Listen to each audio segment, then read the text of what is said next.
there. But we're talking about injuries, man, and you were telling me how you broke your arm in a match, dude.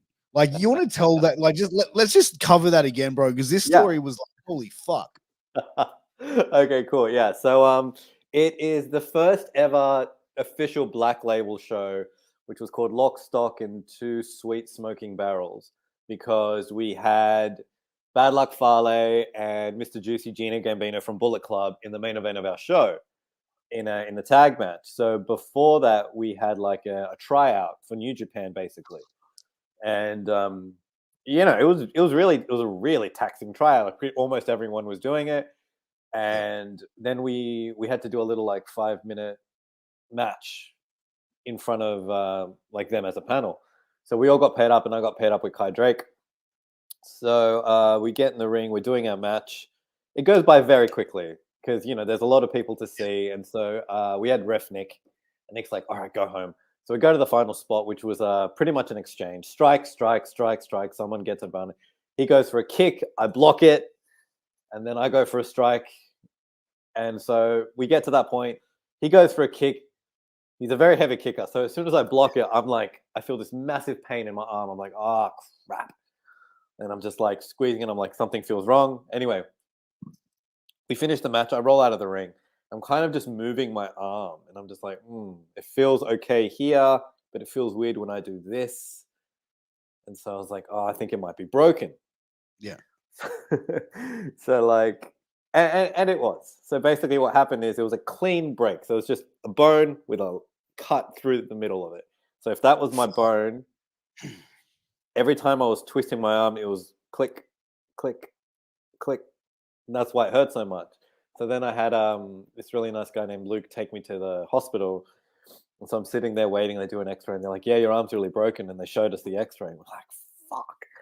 And in my head, I'm just like, can I just get like put a plaster on me and go? Because I'd still really like to make the show and announce. Like, I don't give a fuck.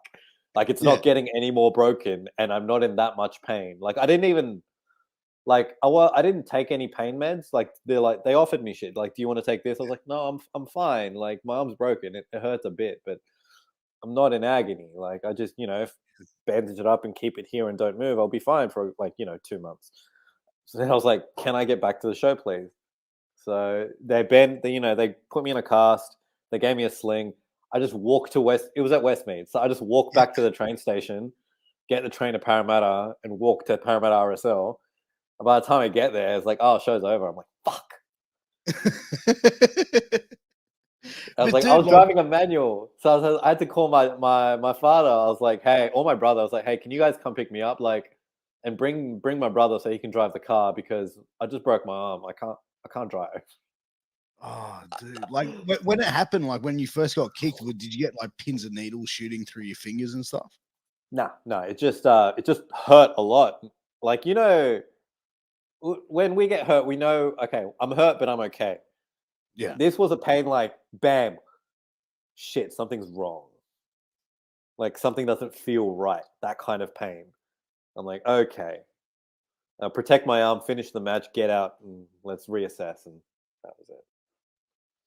Dude, like it's crazy that you could even continue it with a broken arm, like in the match. Like, did you start to panic at all? Like, or was it just like, this is what's happening? Just deal with it? I'm good at not panicking, but I was just like, okay, we need to finish this, and I need to get out of the ring. And then I was just like, yeah, but it's definitely broken. Fuck. All right, I need to go to hospital. Someone drive me. Like it wasn't. I don't know. Panic doesn't get anything done in my world. So no. But that's the thing, I suppose. Like in the world of pro wrestling as well, as soon as you start panicking, that's when like shit even gets worse and worse. You know what I mean? Like especially in the ring, if you panic and start freaking out, then you're gonna get injured even worse. Yeah, it's the same. You see it more in like the younger wrestlers when they kind of like they don't know where they are in their match, and they do that kind of running, stop, hesitate. Yeah, and it's the same rule in the theater. Like if you're going to go see a show, the audience doesn't know you've forgotten a line or something unless you suddenly are doing your line. You're like, oh shit! Like the audience doesn't know. It's like my philosophy in theater and wrestling. they parallel each other very well. One of the good rules I learned when I was at school was the audience doesn't know you've made a mistake until you tell them you've made a mistake. So, say you do a botch or something. If you like look at there and just, oh God, and look around and panic, then you've lost the crowd. But if you can make this somehow not save the botch, but like if you can make it still kind of flow in some form, then you've still